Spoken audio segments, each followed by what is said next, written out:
And welcome back to Scout Talk, Season 1, Episode 2. This is Saloon Sports, and I'm Walter. This has been, and this week we're going to get into the next position groups that we scouted so far during the draft.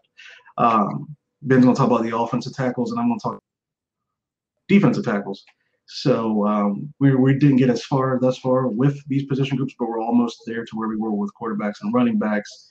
But before we do that, we're also going to talk today about free agency and info how that affects the draft, since we're going to be focused on the draft with everything. And after that, we're going to get into draft strategy, best player versus need, which is an ongoing debate. And then we'll jump into position talk of the offensive line, offensive tackles and defensive tackles. We'll go to our higher and lower segment that we talked about last week. So we're going to jump right in now and get into a conversation about free agency and how that alters the draft and should it. Ben, what are your takes on that? Well, I think with the I kind of like having free agency before the draft, just because when you draft, you're really going up. All you really have to go off is the film, and a lot of times the prospects aren't playing against the same caliber of talent. Whereas if you're going through the free agency, you know how these guys can play at the NFL level. Yes, I think that's a good measure for it, especially because when we're talking, because teams right now, NFL draft is a lot different than, or the NFL free agency is a lot different than other sports. It starts going quick. The big name players are signed usually first. In a lot of cases, especially this year, for all the big names are almost already off the board, so to speak. So teams are trying to make sure they don't go into the draft pigeonholed. So if those who watch the draft show on DallasCowboys.com, like a lot of fans from a lot of different teams do, is they always talk about teams should look at free agency as trying to make sure they don't have to go into the draft needing something. So my approach for it is more get what you can, but I'm not big into the whole let's spend as much as possible in free agency. That to me is a scary proposition. Yeah, no question, especially when you especially have using the Cowboys as an instance, how we've kind of hand-tied ourselves over the previous off seasons. So we really only have a limited cap space to work with. So when you have that limited number, signing a big name free agency can really hurt you trying to backfill your roster. Yeah, over the years, especially in middle of the 2000s, Cowboys were bad at that. A lot of teams have a different philosophy recently. The Cowboys, for example, have been trying to fill through the draft and only use free agency to have bridge players and fill out a rotation, which has been an eye on our Twitter page we saw for Saloon Sports that some people don't like that approach, which is I personally I would rather use the draft for youth and expense. I don't want to try to fill out just to get a name to please the fan base, because that doesn't always work. And people, I mean, the biggest example in the NFL is the Patriots. They're notoriously cheap. I don't think being that cheap is the perfect way to do it, but it works for them and the way the systems they play on offense and defense. But as far as just going out and spending to get a name, like for example, the Earl Thomas debate, he went around for his contract yearly is around 14.5 or 14.3. So could have the Cowboys done it? Sure, but there's DeMarcus Lawrence's contract coming up. Dak Prescott's contract. There's going to be Zeke, Amari. So there's a lot of players to play, and if you start giving away that kind of money, then you have 4 or 5 highly paid players, and then everyone else. Then you're going to lose a lot of good players in free agency. So when teams approach free agency, they have to think about that aspect of how this hurt us down the road, and can we get these needs in the draft if they fall to us? And that's what this show is about, is talking about the draft. So it depends sometimes on the position. or what you really need. Yeah, definitely. And what's in the draft that year. So, but yeah, I'm in favor of trusting your scouting department because that's what they're there for, to get players in the draft and fill it out that way.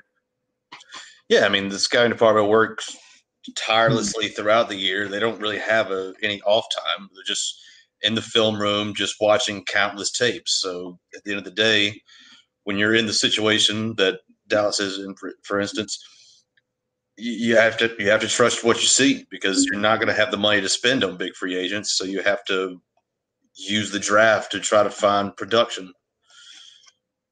And if you look at the Cowboys in recent years, they've been drafting fairly well. A stat I pointed out is since 2010, the only Dallas Cowboys first round draft pick to not be an all pro thus far in their career is Taco Trump. And you look at other drafts, there's been your starting quarterback was a fourth round draft pick. He was like the sixth quarterback you had rated, but or for graded on your chart, but you still got him. Then there's guys like Xavier Woods. Your starting free safety was a sixth round pick. I believe the Cowboys had a third round grade on him, and they got him in the sixth. That can happen. As we hear us talk about our grades on players and when we project, that always doesn't fall out that way because teams don't grade basically based off of the rounds. They grade off of where do we think this player is? Well, how good is this player? And sometimes players fall depending on the depth of position and just how the draft goes. So in the Cowboys, I mean, there's like also from undrafted rookie free agents. Cowboys have done well with that. The guy who just left the Cowboys, Cole Beasley, was undrafted. Jeff Heath, your starting strong safety, I know Cowboys fans hate him for some reason, was undrafted. And there's a lot of so it's like that the scouting department is there for that reason, to look at the draft and get players that work. Malik Collins was a third round draft pick. DeMarcus Lawrence was a second round draft pick. Jalen Smith, who a lot of Cowboys fans didn't want because of the injury, second round draft pick. So these picks really do matter, and they can really pay off if you hit with them and your scouting department looks deep at the draft. So we can get this player here and he can fill this need. So, and if you can do that, why spend on a veteran who's not going to put up the same production or basically say or nearly the same production? For another example, Michael Gallup last year, third round wide receiver, put up pretty good numbers for a third round wide receiver in his rookie year when you compare it. So they're hitting on players. So that's just one team's example. Other teams don't draft as well and have had problems. The Browns, until recently, were notoriously bad in the draft for the most part. Right now, the Giants have been not too good. We're fixing their offensive line with the draft with the infamous Eric Flowers pick a couple of years ago. I'm sure any Giants fans that see that will understand what I'm talking about with fixing the offensive line through the draft. They haven't at all. So I mean I guess that's a longer discussion. You have anything to add on that, Ben? No, but I guess I'll just add that something we were talking about earlier today when you compare the type of contract that Sammy Watkins signed last year to the production that we got out of Gallup. When you look at their contracts and look at the production, we came out on top by not signing Sammy Watkins to such a huge contract that would have definitely tied our hands even further with our salary cap. Yeah, Sammy, the rumors are, Brian brought us DallasCowboys.com confirmed today that the Cowboys actually had a offer on the table for Sammy Watkins last year for $16 million per, which he signed with the Chiefs. And when you look at numbers Michael Gallup put up compared to Sammy Watkins, they were really similar. I believe Watkins had 7 more catches and a couple more touchdowns. And if Dak didn't miss Gallup on a couple of throws, Gallup would have had a couple more touchdowns. So it's I forget that Gallup didn't really start playing to that high level till about halfway through the season. So like that's a $16 million player that you thought could be a number one, and he's just on an offense that is that wide open. He's not that. So, well, to be fair, Tyreek Hill was the focal point of the air game, but yeah, that's you can find players. If I can find if I can find a third round Z wide receiver to put up that number in his rookie year, that is good. Yes. But so I don't. So that's why I'm not all that in on spending in free agency unless it's absolutely positively you have to do it. And Yeah. I don't think they, for Cowboys, for example, had to do any of these deals to make them exponentially better in the areas that they need, which is what we can get into right now, draft strategy. I know Brian brought us on the draft show. Dane Brugler talked about best player available versus need. Basically, what that breaks down to, when you're making your draft board, which teams do, they pretty much list every single player that they don't have in the box. And the box is scout code for undraftable. We won't draft them in any circumstance. And they basically have a list, and they go through that, and the grades are up there, and they look at. I mean, if you watch like the Cowboys draft show during the NFL draft, or if you're watching ESPN and you see like the draft film, like they're looking up and pointing. That's the board. That's the draft board they're looking at. So the debate is best player available versus need, and basically, do you take the best player on your board, or do you take your biggest need? And I honestly think you should never have either strategy because it's more complex than that. For the biggest example is, actually, one of the biggest examples right now could be the Arizona Cardinals. You drafted a quarterback last year, very high in the first round. It shouldn't be a need.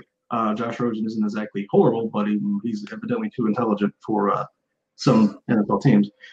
So, but you're now Kyler Murray, you like him, and you say that we should take him because I'm not even sure if he's the best player on their board. Obviously, the Cardinals aren't going to release that information, but that's kind of the talk with scouts. Do you take him when you just drafted another quarterback and try to trade him, or do you take a need, which the Cardinals have a lot of other ones?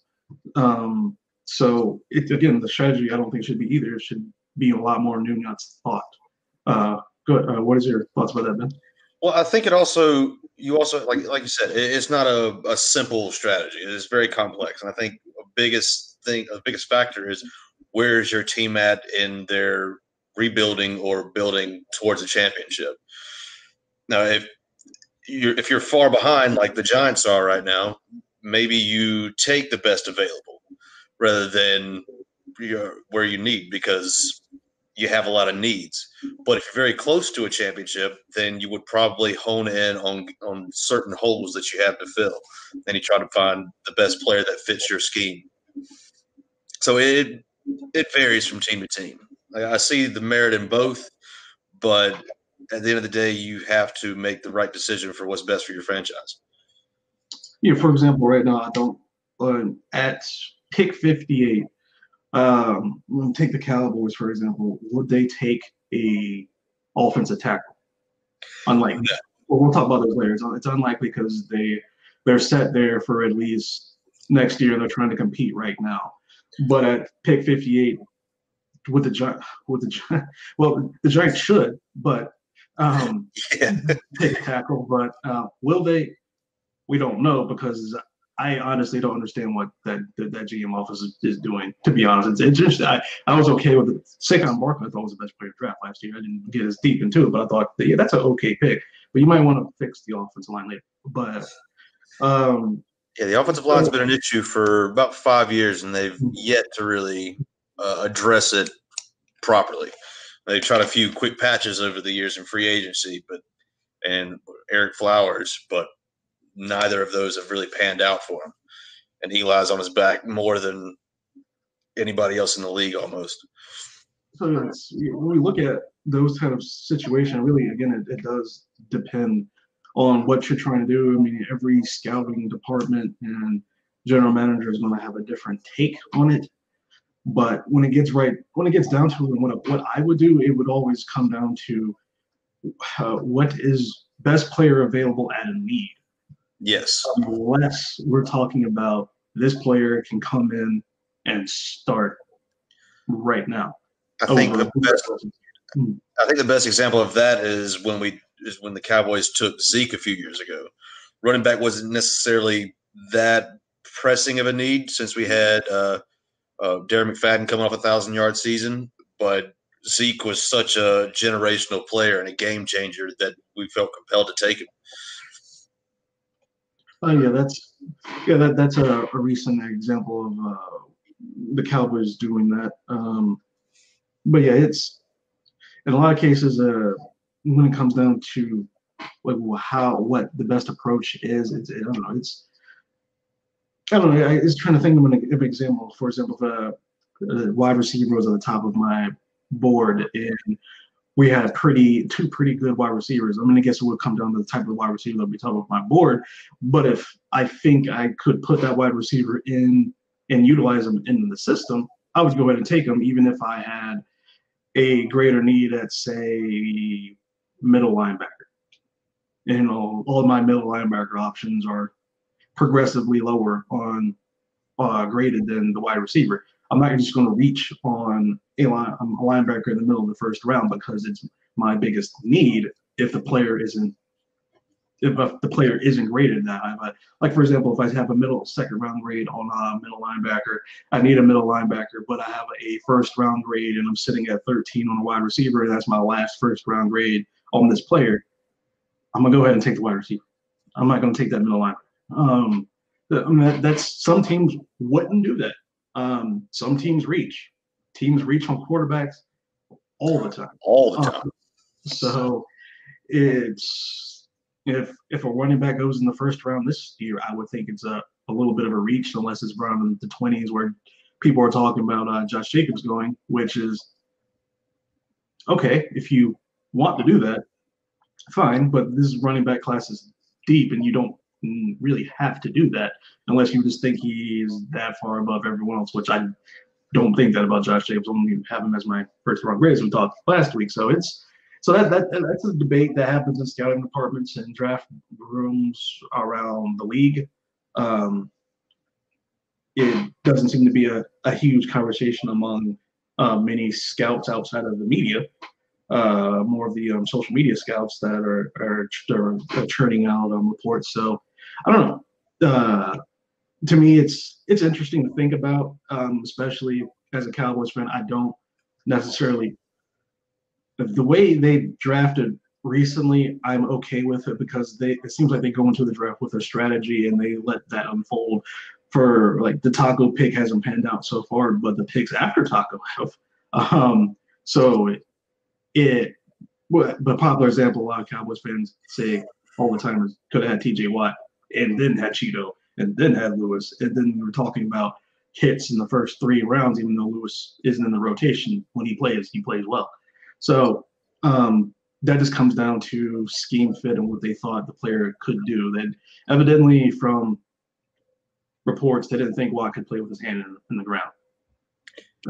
Well, a little wrong. So that it is what it is. That might have been a Marinelli thing.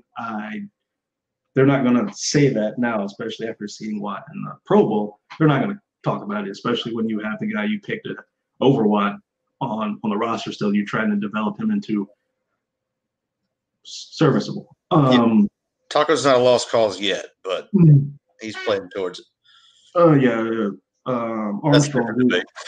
Yeah, Armstrong, Dorrance Armstrong, I believe it's Dorrance. It went in the 4th round last year from Kansas at defense end. Played pretty comparable to Taco in his rookie year, so that's not a good sign. But yeah, that's a different conversation for a different time. We can get into on draft hits and misses. But yeah, I guess now we can go ahead and jump into the offensive tackles and defensive tackles debate and just talk about the grades of what we've looked at so far. And Ben's going to lead us off with the offensive tackles. Okay. Well, starting off, my top 5 offensive tackles are Jawan Taylor from Florida, Dalton Risner from Kansas State, Jonah Williams from Alabama, Cody Ford from Oklahoma, and Bobby Evans from Oklahoma. We'll go a little bit more into them. Jawan Taylor, I have him graded as a first round. I think he's potentially a top 10 pick. He's just a strong, athletic lineman who plays with a lot of tenacity. He's got above average technique, and he fights to keep his hands inside, which is very important in run blocking. He's got a strong initial punch, quick first step. He's going to need to work on his pad height and his angles in the run game. But overall, I think he's just a can't miss prospect. He's probably going to start right away and be an all pro within a couple seasons. Next is Dalton Risner at Kansas State. A lot of people aren't talking about him right now, but I really like the way he plays with the nasty, mean streak that you don't see in many linemen, but when you see it, you just love to watch. And as a former offensive lineman, I get excited watching players like this. And the fact that he's got experience playing at right tackle and center makes his stock rise in my eyes. But he also plays with good technique. He consistently gets his hand inside and is able to turn the defender wherever he wants. He's got a great first step, power down to keep the defender in front of him. He'll need to work on his footwork a little bit, as he has a tendency to cross over when he's in pass block. Another knock on him is would be that he didn't see a consistent pass rush in the Big 12, which, there's not that many elite pass rushers there. But when I look at the tape versus Mississippi State, he held his own against Montez Sweat. Sweat won a few, but Risner held his own. Coming in at number 3 is Jonah Williams. Jonah Williams on a lot of scouts' board is going to be number 1. He's probably the best tactician in the draft. He's a 3-year starter at Alabama, 2-time All-American. Like, he's got the production and the resume to be a top 10 pick. But I don't like the fact that he doesn't play with that mean streak. Like, he's a little passive, but not in a bad way. He's not the guy that's going to look for pancakes and look to knock the guy over. Some scouts will project him at the interior line because of his arm length. I don't put a whole lot of stock into arm length. I just look at their technique overall, and I think he's got enough athletic ability to play either tackle position or move to the inside. It really just depends on which team drafts him. Right behind him, Cody Ford out of Oklahoma. He's a little smaller for a tackle. Some scouts are thinking about moving him or projecting him to move to the inside as well. But he's very athletic and flexible, and he was a really good puller at Oklahoma. He spent his first 2 years at guard and then moved to tackle this past season, where he was third-team All-American. So even with that move, he was still very productive. And at number 5, got his teammate, Bobby Evans. I have him graded in the second round. Although the guys I mentioned before, I'll have them graded in the first round. On my grades, there really wasn't that much difference in their overall score mathematically, but it really just depends on which scheme they fit in. But going back to Ford, Bobby Evans. He was a 3-year starter with experience at both tackles, and he has that nasty streak that I was talking about earlier. He's very aggressive, mobile, great in space, and he was an even better puller than Cody Ford was. He was their primary pull blocker for counters and traps and such. He shows a good initial quickness, but he's a little slow getting into his pass set, which leaves him vulnerable to speed rushers, especially wide 9 techniques. He needs to have better landmarks when working his way up the second level and squaring up against the backside linebacker. He missed a few of those blocks, and that linebacker was able to make the play late. And after him, at number 6, I've got Greg Little out of Ole Miss, 2-time All-SEC. I project him to go late first, early second. A lot of other scouts have him going in the top 10. I just didn't really see that when I looked at his tape. He's good. Don't get me wrong. He's a little passive when it comes to run blocking, and he doesn't show where he's able to roll his hips and put the defensive lineman in the dirt or anything like that. He also takes poor angles in his pass blocking when dealing with the wide 9 as well. So he's often late. but he's a decent blocker in space, very flexible, good puller as well. And David Edwards out of Wisconsin. He's a very interesting prospect. I have him graded in the middle of the second. But he was in high school. He was a 3-year starter at quarterback in a veer offense and was recruited to Wisconsin as a tight end. And then he converted to right tackle there. So he's not very experienced on the offensive line, and he's a little inconsistent, especially with his pass blocks. So I think that might make his stock drop a little bit for some scouts. But when you look at what he does in the run game, it is just eye-popping. Like he's just a battering ram that loves to run people over. And I think that, well, there aren't many run-first teams left in the NFL, but I think one of those teams will see his film and they'll get really excited at what they could mold him into coming down the road. After him, I got Caleb McGarry out of Washington. He's a big guy, 6'7", 317. I have him graded at the end of the second round. He may fall a little bit further, but he really wowed people at the combine with his excuse me. I skipped over somebody. My apologies. Before David Edwards is Andre Dillard. And Andre Dillard, he really wowed. He put on an impressive workout at the combine. Yeah, people have him in the top. Some people think he's going to go top 15 after that. Yeah, I didn't quite see it on tape. It's really tough it was tough to project his tape because of his air raid scheme. Like he wasn't asked to block very long, so I'm not quite sure how he's going to do against elite pass rushers, which he didn't see in the Pac-12.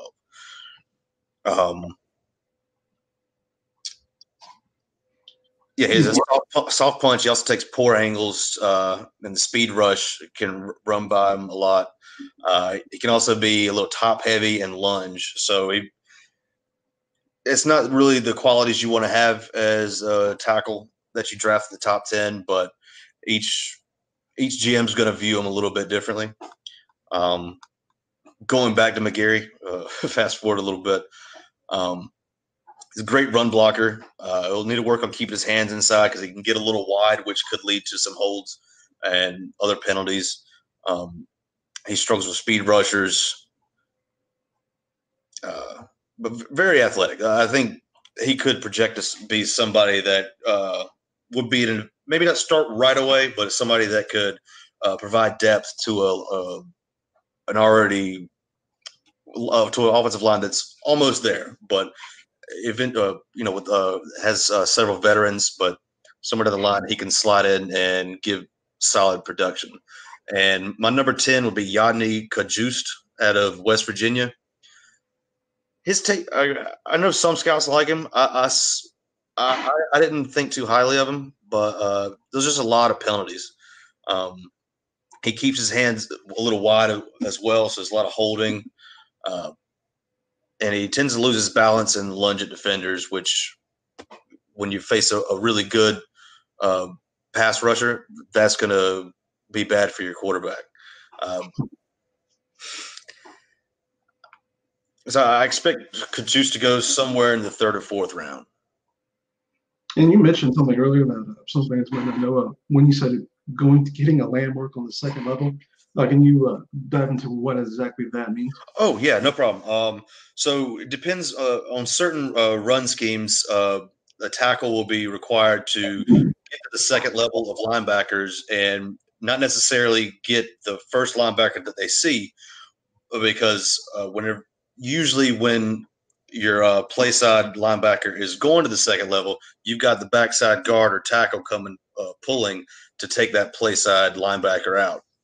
So when I'm talking about taking better angles, he's got to take when he gets to the second level, he's got to almost mirror that backside linebacker and make sure he gets in front of him, which isn't quite easy because the further levels you move up, as far as talent's concerned, linebackers are more athletic and can easily get around a slower lineman trying to block him. And I think the conversation about the Alabama tackle, what's it? I forgot his name. Jonah Williams. The Alabama. Yeah, Jonah Williams. Jonah Williams, yeah. Moving him to guard is something that the Cowboys fans should be familiar with because they did that with another Williams last season. They took in the second round, and I believe Jonah Williams only hit 23 reps at only hit 23 reps at 225 combine, which is not good for a guard. And that to me flashes in my head. It's like that's what kind of Williams' problem was. He kept bull rush. People just walked him back because he wasn't strong enough. So I think that's one thing that popped out because his arms were just a little bit too short. Yeah. Teams were talking about, oh, he's a guard, and I was like, well, it's like he's not built to be a guard, and if you really just want people to be him to be bull rushed all the time, a team wouldn't do that. So you feel that he should definitely be a tackle, and the whole talking about his arms being just a quarter inch too short is ridiculous. I don't, especially his technique is pristine. Like it'd be hard to find somebody that has in this draft somebody that moves like he does. He doesn't take on the bull rush very well, so that's part of the problem. But I don't think that should automatically move him to guard. I think he's most comfortable at tackle. That's where he's played for a long time, and he's definitely athletic enough to do it at the NFL level. And his comments at the combine he was quite feisty with reporters who wanted to talk about his arm length. It's really like, I don't have the numbers right in front of me, but the difference in his arm length versus like Juwan Taylor was probably – I have it written down. Give me a second. Jonah Williams was 33 and 5/8, and Taylor's was 35 and 1/8. So inch and a half, but it's in the grand scheme of things, if you can just – if your technique will make up for that inch and a half. Yeah, and I'm sure there's plenty of really not great tackles in the NFL with 34-inch arms. So, yeah. I mean, I'm sure that that's the case, and we'll definitely we haven't cross-checked, so I don't really know that too much about the tackles other than one thing that stood out is Dalton Reisner. No one's talking about Dalton Reisner, and people are putting Andre Dillard in the top 15 after he ran 4.9 and looked athletic as crap. So that'll go back to our argument on moving your draft board because of combine results, especially for a lineman running a 40. You don't need to run 40 yards. Especially coming out of the system he played in, it's just like the ball's gone. Like there was actually Dan Brugler of the draft show. He talked to the Oregon defense, and I don't have his Jokels, and he's basically like because the Washington tackle you spoke about won the Pac-12 McGeary, because that was voted on by other players, and Dane asked him, so why not Dillard? It's like, well, the ball's gone so fast, so I didn't really have a chance to see what he could do. You just look up and the ball's gone. So, and I think that should be a concern for teams if they want to talk about taking him in the top 10. It's not the player's fault; it's the system. So, yeah, I think it is a concern, but he also Dillard did. To be fair, Dillard did have a good showing at the Senior Bowl. So, but it's tough. That being said, I would not judge a top 10 pick based on what I saw at the Senior Bowl. Okay, now we'll jump into the defensive tackles now, which is one of the deepest positions in this draft from conversation. And there's a lot of good. I think there's a lot of good players here. First, I'll just go through what I have for my top 10 thus far. Quentin Williams out of Alabama, which is most people have him as their top one. Then Christian Wilkins I have as my second out of Clemson, which some people don't have. The controversial one, which I'll touch on a bit in the conversation, is Jeffrey Simmons out of Mississippi State. He's my third. Quentin Williams and Christian Wilkins, surprisingly, are my only first-round grades. Simmons I have as a mid-2 with the ACL and other issues we'll talk about. Jerry Tillery out of Notre Dame I have as a mid-2. He might go in the second round. He might last until the third, depending on things again we'll talk about. The surprising one for a lot of people will be Ed Oliver. He's my fifth. I have him as a mid-2 as a defensive tackle, getting him as well. Dexter Lawrence is my sixth. He's the big one technique out of Clemson. He's the first nose tackle on my board. Then Draymond Jones at Ohio State. I actually have him as the top third, which is a little bit lower. Than my big surprise is Greg Gaines out of Washington. I have him as the end of a third. Kalen Saunders out of Western Illinois. I have him in the fourth, which is surprising for some people. Then after him, I have Kingsley Keke out of Texas A&M, and he's also got a fourth round grade for me as well. So I'm going to talk about the top five extensively here in just a second. At the top, Quentin Williams. It's just with him. It's a 1 year splash, putting up gigantic numbers. He had one game this year where you couldn't block him. You just couldn't. You wouldn't need to put a take in front of him to block him, and that's about as dominant as a defensive tackle 3 technique can get. Which is what I project him to play. He's quick. He's quick. He's not that slow, but he's a tough player. He shows great instincts. He plays extremely strong. Out of the 3 techniques, he's the one I barely saw get really moved off the line of scrimmage at all. He actually looked like a 1 technique in that regard. He just didn't really get moved, and that's going to be a big thing for teams who don't necessarily want him to just shoot a gap and be disruptive in the backfield at all times. I would say if you want him to play the run, he can do that. And that's one of the big things at him. He's great when the ball's ran directly at him. Good luck. And he's lethal with he has a lethal arm over swim move. At the first step, he can just beat a guard right off snap and get upfield and then get in the backfield. He doesn't always have the best pursuit, but he's still good in that area. He's got a solid closing burst in the open field when he is put in that situation rarely. I just think he could all. I think he has a bit of position flex if he really had to. If you wanted to put him on the strong side end and put him on the side with a tight end to take on that block as well, I think he could do that. I wouldn't put him on the weak side or was typically the right end. I wouldn't really do that with him. But if you needed to in a pinch to put him on at end, I think he could do that.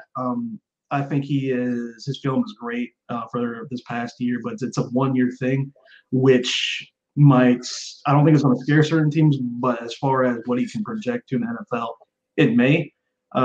He's going to need to work on his pass rush moves once he gets to the NFL to develop more of a technique there and to just do more of the arm over move and breaking out an occasional spin move. But still, his film is great. He has extremely high ceiling, and I think he has a medium floor. I think at the very worst, he's going to be a solid, pretty good rotational player at the very worst.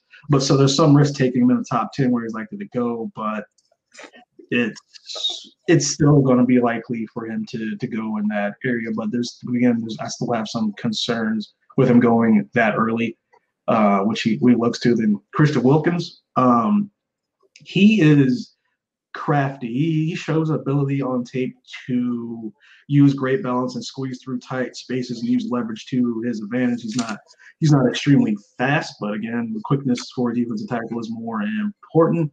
He's also a tough player. I mean, he played on a defensive line with multiple prospects over the past couple of years, but he's a tough player. He shows pride. He shows mental alertness. He's able to play at high.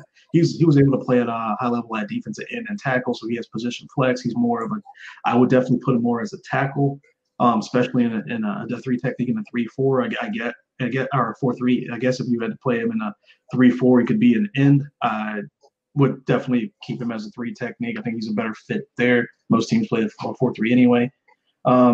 He shows a motor. He keeps running late in games.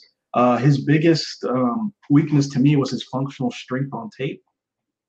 He can get moved on the offensive or from the line of scrimmage. He can get knocked back a bit, and when he gets doubled, it seems that if he can't split it by using his balancing craftiness, he's kind of washed out of the play. So those are That's the big thing with him, is that he needs to get some lower body strength and have better technique with his better technique to be able to slip out of blocks. So his medical shouldn't be a concern at all. He shows good reaction and pursuit. He never gives up his own plays. I mean, he's a really good player. I think he's definitely not a can't miss. I definitely have him. I think he can go in the top 10.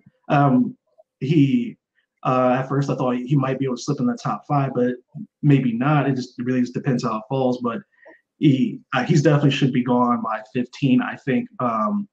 I mean, he's an intelligent guy. He plays with leverage at times. He's not a can't miss product, but I think he's going to be extremely productive during his career. Again, there's going to be some risk taking him that early, but I do think that he's going to at his worst he has a medium floor. He'll be a rotational player, put up to give you some decent snaps. Now, Jeffrey Simmons out of Mississippi State is a lot of bag of goodness with this guy, and I mean that sarcastically.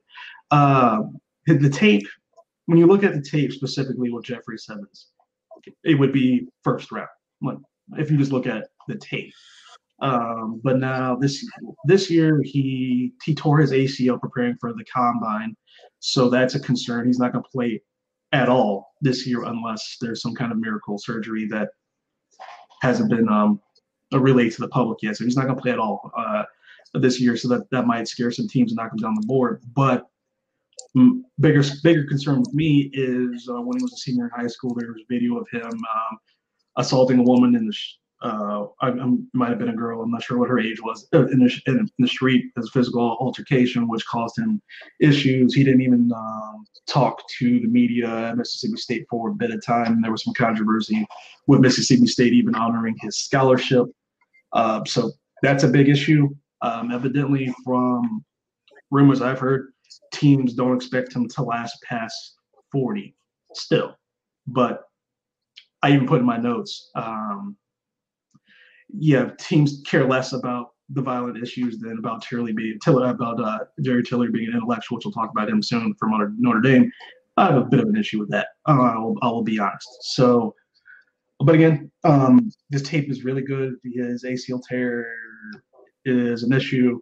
His attitude's an issue. But as far as getting back to his tape, he's not the best athlete, but he's able to pursue down the line. He's a powerful player as well. He doesn't have refined pass rush moves, again, as compared to Tillery, but he can use his strength and initial quickness similar to Williams to beat a guard or center. And basically my mathematical grade knocked him down to a mid-second because of the ACL and the off the field problems. But again, the tape itself would be a first rounder, and it seems like teams are still going to value him in the first round or early second round. It really just depends. So he's not going to play at all next year. So he really, in a team who drafts him, is going to have to deal with the violence against women issue that's going to come up. They have to be prepared for that if they're going to take him that, especially if they're going to take him that early. If they take him at all, it's going to be an issue. So that's going to be an issue. So that's kind of why his grade came to the mid-second with all that considered, even though I still project him going in the first, I believe. And then we go to Jerry Tillery. He's a very long defensive tackle, another 3 technique. He's not exactly extremely fast, but he is quick. He's a tough player. Shows up in big movements. Doesn't mind helping his teammates get home on stunts. He's constantly hustling on film. He's the biggest hustler he has the best motor on film I saw from defensive tackle, aside from Greg Gaines, who is not talked about at all, and I'll get to in a minute. Tillery's the disruptive force. He thinks. What you can see with Tillery in a game on a game on film I saw, he beat a guard by just swatting his hands away when he lunged at him too quick, and got home and was able to get a pressure on a quarterback. And then later in the game, he set the guard up for that same exact move. The guard responded to it, and then he straight armed him and got pressure to the quarterback. So Jerry Tillery is a thinker. He thinks on the field, and I grade that highly. You can because he learns during the game. He doesn't need to wait and see it in the film room or have a coach tell him during the weeks like you can do this when this happens. He thinks on the field. He's the best technician as far as a pass rusher at defensive tackle I've seen on film so far through the tackles I've gotten through. So he's very cerebral. He's intelligent. He's not the best of athletes, but he makes it up with his technique. And if teams pass on him because he's intelligent and is worldly, that's on them. And the GM should be removed, or scouts and GM should be removed if you pass on him because he's intelligent. Period. I wrote that in my notes. I published that. He doesn't have elite strength. That's one of his big weaknesses. He can get moved at times. But he plays with his hands extremely well. He can shed blockers. He has good leverage and quickness and mix. So I think he has a full bag. He's a full toolbox of pass rush moves. So I think he's going to be a mid-second. I have him graded as a mid-second, but I project he can go into the late first, top of second. He might fall at a third because people don't might slide him down. I think he has some flex to play 3 technique and strong side in at times if we had to, but he's more of a 3 technique.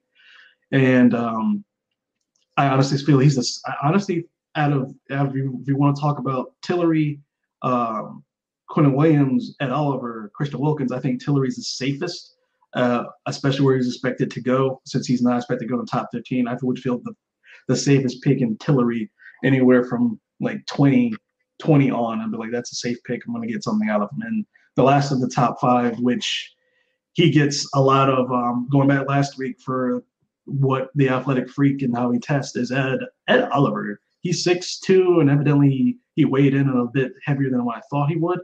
That I believe he weighed in at 292 or something. Yes, scouts are in love with his athleticism. Like, he's fast, he's quick, but his tape does not show up consistently on his tape, especially from this year. He was hurt. Then he had the jacket incident, which was a bad look, in my opinion, on the field with his coach, Major Applewhite at the time, who was now with Alabama. He on the field, I mean, he doesn't seem to fit. He's definitely not a refined pass rusher. He doesn't. I mean, he has a couple of go-to moves, but he doesn't consistently think on the field. If that move isn't working, what else can I do? There's just a lot of sometimes just hand fighting that doesn't seem to go anywhere. He hurt his knee this year, and so he might have durability questions. He played strong at times, despite being people thinking he was playing around 275. But he definitely doesn't have elite play strength, even though he put up ridiculous bench press numbers at the combine. I did not see him play that strong on tape at all. He can, when he finds a crease, he can use a power and his explosive speed to burst through it. He can do that. He's good at pursuit angles. He doesn't always show a motor and hustle, but he does have elite initial quickness. He uses hands well, but it's definitely not his strong suit. He's okay with that. He needs to work on that, definitely. He can definitely run plays down with his speed. I would like to see him to hustle more. And my grade for him was a mid-second. Again, I'm not as high as him as other scouts at all. At the time, I project he'll be a top 15. It's still up in the air. He might be. I don't think he's going to get past 20. If it were me drafting, I could live with taking him in the 25 to 30 range. I just don't know what I'm going to get as a 3 technique from him consistently. People say, I mean, he could also, I guess with his athleticism, you can also put him at weak side defensive end or typically the right end. But if people do, if a team does take him, they're drafting him based off his projection and his amazingly high ceiling. He does have a high ceiling if he takes the coaching and learns, but I feel that he has a really low floor as well. He might not get any better, and it might just be a workout warrior. So that's again this is going to be a conversation with my 2 wide receivers, with DK Metcalf. That issue with his, I don't know. It's just I don't see it. And then after that, some of the other guys to get into, like Dexter Lawrence, he's big, he's strong, he's a one technique. Some guys have him in the first. I would say he's more of a. I have him as the end of the second because he's a one technique. You're not gonna get much pass rush from him. At the next level, Dre'Mont Jones, people like him more than I do, so I'm having him in the second, having him in the top of third. It just doesn't show it consistently on tape. Greg Gaines is. This guy, endless motor, endless motor. He does not quit. Like he does not quit. He doesn't have the longest arms. He doesn't run the fastest 40 time. He run the 4.41 or 5.16. He's strong. He's strong, but it's not elite strength, play strength. But the motor with him is just like this guy. He's got great instincts, and he's definitely the hardest worker on film that I've seen at defensive tackle. He just does not. You'll see a player who's like, this dude is a defensive tackle running this play down. It's like it is. His motor is endless. He has a desire to keep fighting. He can lose his gap, and that he's sometimes going to lose a concentration and lose his technique and play too high at times. He's definitely a great team player. He put up good production. He still played well after Vita Vea wasn't there, so it wasn't just a Vita Vea effect. Who went in the first round last year to the Tampa Bay Buccaneers. I don't know. This guy's just his short arms can prevent him from shedding blockers as well as he needs to. We did see that, but he's an insane motor. So I had him as a end of the third. I project because no one's really talking about him, and he doesn't really have position flex. He's a one technique, but he can definitely create havoc if you tell him you have one gap, get through that gap.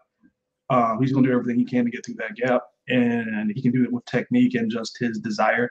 But I have him projected as going between the 5th and 7th rounds, and if that happens, he's going to be the steal of the draft for whoever gets him because he's going to make a team.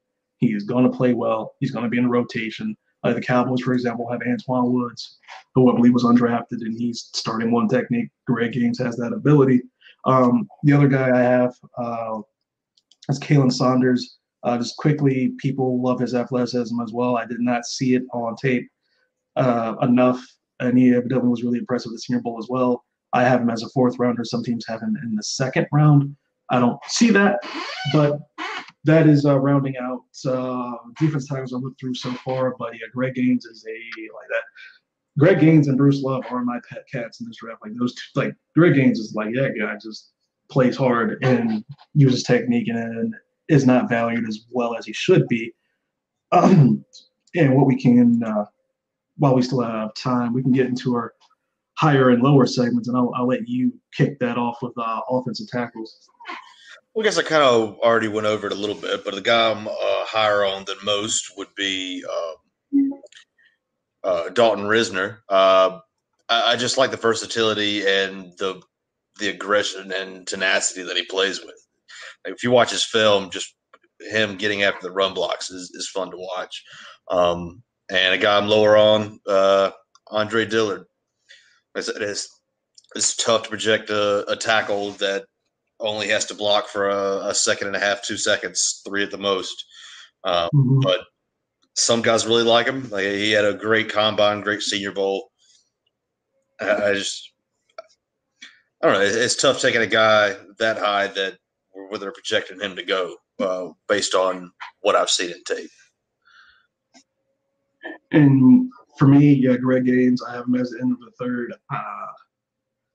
I've seen to say he's a day 3 one technique.